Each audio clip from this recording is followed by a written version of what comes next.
Hello everyone, this is Neha और आज हम बात करेंगे एनवायरनमेंट प्रोटेक्शन लॉस के बारे में।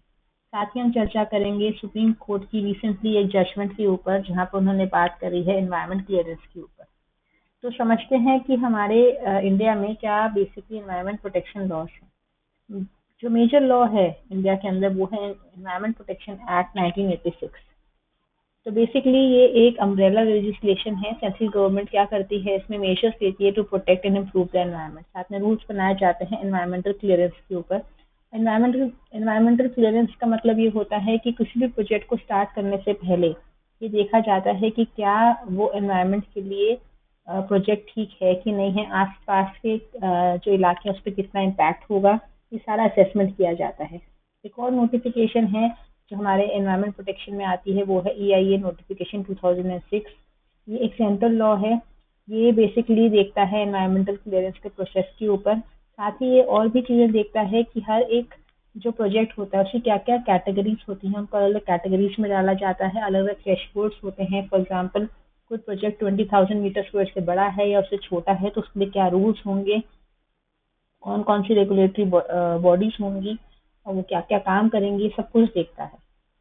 तो एनवायरमेंट इम्पैक्ट असेसमेंट में क्या होता है मैं आपको बता देती हूँ। वो देखते हैं कि कोई भी प्रोजेक्ट जब भी आएगा, जब भी वो ऑपरेशनल हो जाएगा, उससे पूरे एनवायरनमेंट पे क्या क्या इम्पैक्ट होगा।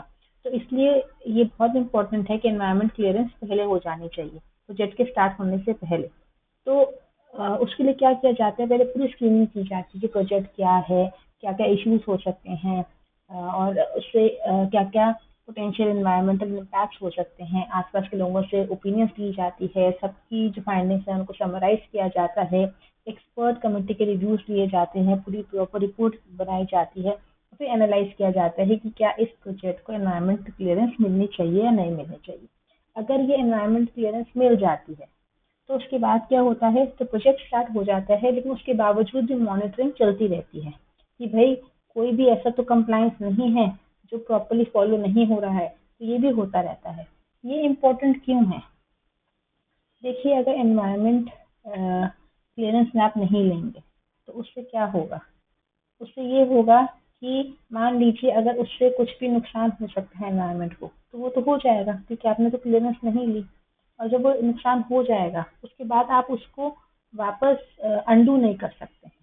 फॉर एग्जाम्पल अगर कोई हजार्डियस गैस लीक होनी है, अगर वो हो गई और उससे जो हार्म होना था वो तो हो चुका, अब आप उसको अंडू नहीं कर सकते हैं। आप पेनल्टी पे कर देंगे, सब कुछ करेंगे, बट आपने एनवायरनमेंट तो खराब कर दिया। इसलिए ये एक प्रिकॉशनरी प्रिंसिपल है। गवर्नमेंट फॉलो करती है कि नहीं, आप पहले एनवायरनमेंट क्लियरेंस लीजिए। इससे क्या होगा, एनवायरमेंटल डैमेज भी नहीं होगा, साथ में हेल्थ, लाइवलीहुड और बायोडाइवर्सिटी को प्रोटेक्ट भी करेंगे, और ये लॉन्ग टर्म सस्टेनेबिलिटी के लिए भी बहुत ज़रूरी है। तो ये एक एग्जैक्टली ये कंसेप्ट है इन सब चीज़ों का।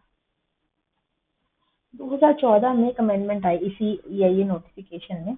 तो उन्होंने क्लॉज 8A के अंदर एक नोट ऐड किया। वो नोट क्यों ऐड किया? देखिए, मैं आपको बता दूं, एनवायरमेंटल जो क्लियरेंस होती है इसमें बेसिकली कम से कम 6 से 18 महीने लगते हैं। ये एक अच्छा खासा लंबा प्रोसीजर होता है। तो कभी कभार अगर आपको लगता है कि हाँ भाई, गवर्नमेंट कहती है कि हर एक प्रोजेक्ट में एनवायरमेंटल क्लियरेंस ना कराकर उन प्रोजेक्ट्स में कराई जाए जहाँ पर एक्चुअली ज़रूरी है। तो उन्होंने देखा कि जो बहुत ही लो इम्पैक्ट बिल्डिंग्स हैं या नॉन पोल्यूटिंग बिल्डिंग्स हैं, स्पेसिफिकली इंडस्ट्रियल शेड्स हैं या एजुकेशनल इंस्टीट्यूशन बिल्डिंग्स हैं, तो उनके लिए उन्होंने एक रिलैक्सेशन दे दिया कि ठीक है, आप ये जो प्रायर एनवायरमेंटल जो क्लियरेंस है ये आप अभी मत करिए आपका, ठीक है। आप लेकिन आप साथ में अपने एनवायरमेंटल सेफगार्ड कंटिन्यू रखिए, मतलब देखिए कि वेस्ट मैनेजमेंट प्रॉपर्ली हो रहा है, रेन वाटर हार्वेस्टिंग प्रॉपर्ली हो रहा है, सब कुछ आप देखिए और अपना प्रोजेक्ट स्टार्ट कर दीजिए। आपके प्रोजेक्ट के बीच में हम एक क्लियरेंस कर लेंगे तो आपका जो प्रोजेक्ट है वो लेट स्टार्ट नहीं होगा। ये एक पर्पस था कि हर एक प्रोजेक्ट के लिए करने की जरूरत नहीं है। अब देखिए क्या होता है ना, लॉ में जब भी इस तरह की अमेंडमेंट आती है तो यूज इतना नहीं होता है जितना मिसयूज होता है। तो मिसयूज होना स्टार्ट हो गया 2017 के अंदर। Ministry of environment, forest and climate change ने भी एक नोटिफिकेशन इशू करी। उन्होंने भी कहा कि हाँ भाई, हम भी ये एक्स पोस्ट फैक्टर यानी कि एनवायरनमेंट क्लियरेंस बाद में करेंगे, प्रोजेक्ट स्टार्ट होने के बाद। उन्होंने भी स्टार्ट कर दिया। कि जुलाई 2021 में एक ऑफिस मेमोरेंडम हुआ, उन्होंने भी इसी चीज़ को और स्ट्रेंथन कर दिया कि हाँ ठीक है, बाद में करेंगे, बाद में करेंगे। अब जब ये सब कुछ हो रहा था तो एक मुंबई बेस्ड एनवायरमेंटल एनजीओ है ना, उनको दिक्कत होने लगी क्योंकि उनका काम है, वो तो एनजीओ है, एनवायरमेंट से रिलेटेड ही एनजीओ है, तो उनको दिक्कत होने लगी। तो उन्होंने केस डाला, उन्होंने बोला कि नहीं भैया, ये जो सारी नोटिफिकेशन है ये तो आपकी गलत है, जो 2017 की नोटिफिकेशन है या आपका 2021 का जो आपका ऑफिस मेमोरेंडम है, ये तो गलत है। क्योंकि देखिए वो किसके लिए बना था, वो बना था लो इम्पैक्टिंग बिल्डिंग्स के लिए, जो नॉन पॉल्यूटिंग है उनके लिए बना था। लेकिन आप तो हर जगह इस्तेमाल कर रहे हैं। अब जैसे जो कोस्टल रेगुलेशन जोन्स के अंदर जो प्रोजेक्ट है, आपने वहां पर भी स्टार्ट कर दिया है, इससे तो बहुत इम्पैक्ट कर रहा है। इससे तो जो मरीन लाइफ है, जो वेटलैंड्स है, सब इम्पैक्ट हो रहे हैं। तो आप ऐसे कैसे कर सकते हैं? तो इन्होंने केस डाला पहले हाई कोर्ट में। तो जब इनका हाई कोर्ट में केस गया तो हाई कोर्ट ने कहा आप सही कह रहे हैं, तो उन्होंने एक इंटरिम रिलीफ दिया, ठीक है। तो फिर इनको ये सुप्रीम कोर्ट में गए, यही बात कहते हुए कि भैया ये तो वायलेशन है प्रिकॉशनरी प्रिंसिपल का। ये तो मतलब आप यही कह रहे हो ना कि पहले आप डैमेज कर लो, उसके बाद फिर आप उसको ठीक करते रहो, पेनल्टी दे देंगे, रेमेडियल आप बता दोगे, प्लान्स बता दोगे, ये तो गलत है। तो बेसिकली जो लार्ज कॉर्पोरेशन हैं, है ना, जो एक्चुअली अब या फिर आप ये करिए, जो पोल्यूटर्स हैं उनको तो आपने एक तरह से लिवरेज दे दिया कि आप जो मर्जी करो, जो चेक्स थे वो तो खत्म ही हो गए, ये तो गलत है। और साथ ही साथ इन्होंने ये भी कहा कि तो कॉन्ट्रोवेंशियल है ईआईए नोटिफिकेशन का, उसका कंसेप्ट ही क्या है, प्रायर एनवायरमेंट क्लियरेंस, वो पहले होगी। आपने तो पूरा का पूरा कंसेप्ट ही उल्टा कर दिया। तो जब ये सुप्रीम कोर्ट के पास गया तो सुप्रीम कोर्ट ने कहा हाँ, ये तो सही बात बोली आपने, क्या ही पर्पस हुआ, फिर कोई पर्पस ही नहीं हुआ। तो सबसे पहले उन्होंने 2017 की नोटिफिकेशन और 2021 का ऑफिस मेमोरेंडम को तो पहले बोल दिया तो इलीगल और वॉइड है। साथ ही उन्होंने बोला कि जो हमारी यूनियन गवर्नमेंट है, यानी कि सेंट्रल गवर्नमेंट है, आप इस तरह के डायरेक्टिव कैसे दे सकते हैं, ऐसे तो देना ही नहीं है आपने। प्रायर एनवायरमेंट क्लियरेंस ही होगी, क्योंकि ये एक सब्सटैंटिव सेफगार्ड, ये कोई फॉर्मेलिटी नहीं है, ये एक प्रिकॉशनरी प्रिंसिपल है, ये इम्पोर्टेंट है। ये हमारे जो कॉन्स्टिट्यूशनल मैंडेट्स हैं, जो आर्टिकल 14, 21, 51 एजी में आते हैं, ये इम्पोर्टेंट हैं। आप इनको ऐसे साइडलाइन नहीं कर सकते। और साथ ही उन्होंने कहा कि आप क्या कर रहे हैं, आप बेसिकली जो वायलेटर्स हैं, जो बेसिकली लार्ज कॉर्पोरेशन हैं, जो चाहती नहीं है कि इतना लंबा प्रोसीजर हो, और जो बेसिकली ध्यान नहीं देते हैं एनवायरमेंट के ऊपर, आप तो उनको इनकरेज ही कर रहे हैं एक तरीके से। उनको सब पता है ईआईए नॉर्म्स के बारे में, तो आप गलत तरीके से गलत लोगों को इनकरेज कर रहे हैं, ये तो गलत है।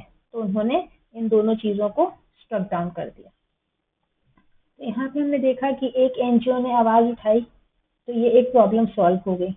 एक अगर एक अमेंडमेंट आई जो एक पर्पस के लिए आई थी, जिसको मिसयूज किया जा रहा था, उसके अगेंस्ट आवाज उठाई गई। लेकिन हमेशा क्या कोई एनजीओ आएगा जो आवाज उठाएगा, या हमेशा गवर्नमेंट देखेगी कि हाँ भाई इसका मिसयूज हो रहा है, तभी हमें इस नोटिफिकेशन को या इस अमेंडमेंट को स्ट्राइक डाउन कर देना है? नहीं, ऐसा नहीं है। हमें और आपको भी एग्जैक्टली इतना ही पार्टिसिपेट करना पड़ेगा जैसे कि बाकी लोग करते हैं, जैसे कि आप गवर्नमेंट से एक्सपेक्ट करते हैं, एनजीओ से एक्सपेक्ट करते हैं, हमें भी करना पड़ेगा। जहाँ पर भी आप रहते हो, आसपास अगर आपको लग रहा है कंस्ट्रक्शन हो रही है, या आपको लग रहा है कोई इंडस्ट्री सेटअप हो रही है, और आपको लग रहा है, जैसे आपको लग रहा है कि बहुत ज़्यादा म्यूनसिपल वेस्ट फेंका जा रहा है जिससे एनवायरनमेंट खराब हो रहा है, और आपको लग रहा है कि बहुत ज़्यादा इम्पैक्ट हो रहा है एनवायरनमेंट, तो आप क्या कर सकते हैं? बिल्कुल कर सकते हैं। आप सेंट्रल पोल्यूशन कंट्रोल बोर्ड की वेबसाइट पे जाइए, नहीं तो आप जिस भी स्टेट में रहते हैं वहाँ के स्टेट पोल्यूशन कंट्रोल बोर्ड की वेबसाइट पे जाइए। आप म्यूनसिपल कंप्लेंट पोर्टल में जा सकते हैं, हेल्पलाइन में कॉल कर सकते हैं, है ना। स्वच्छता ऐप भी है मार्केट में, आप उसका भी इस्तेमाल कर सकते हैं, उसको इंस्टॉल कर लीजिए। आपको क्या करना है, आपको जितना भी एविडेंस है उसको डॉक्यूमेंट करना है। आप फोटोज लीजिए, वीडियोस बनाइए, अपना जीपीएस के कोऑर्डिनेट्स भेजिए, जिस भी आप जरिए से मेल भेज रहे हैं, ठीक है। पूरी सिचुएशन को डिस्क्राइब कीजिए, मल्टीपल अथॉरिटीज को भेजिए, और तब तक भेजते रहिए जब तक वो डिजॉल्व ना हो जाए। देखिए एनवायरनमेंट सबका है, आपका भी है, हमारा भी है, और जब उसमें कुछ खराब होगा, कुछ भी इम्पैक्ट आएगा, तो आपको भी उतने असर पड़ेगा जितना हमें पड़ेगा। तो बेटर है ना कि गवर्नमेंट के एक्टिव होने का या किसी एनजीओ के एक्टिव होने का वेट करने से अच्छा है कि हम ही एक्टिव हो जाएं। हम लोगों को भी इक्वल पार्टिसिपेट करना चाहिए, और मेथड्स तो हैं, हम ढूंढेंगे तो मिलेंगे। तो हमें ये कोशिश करनी चाहिए कि हम ये आइडेंटिफाई करें और उसके अगेंस्ट आवाज उठाएं सही टाइम पर। Thank you.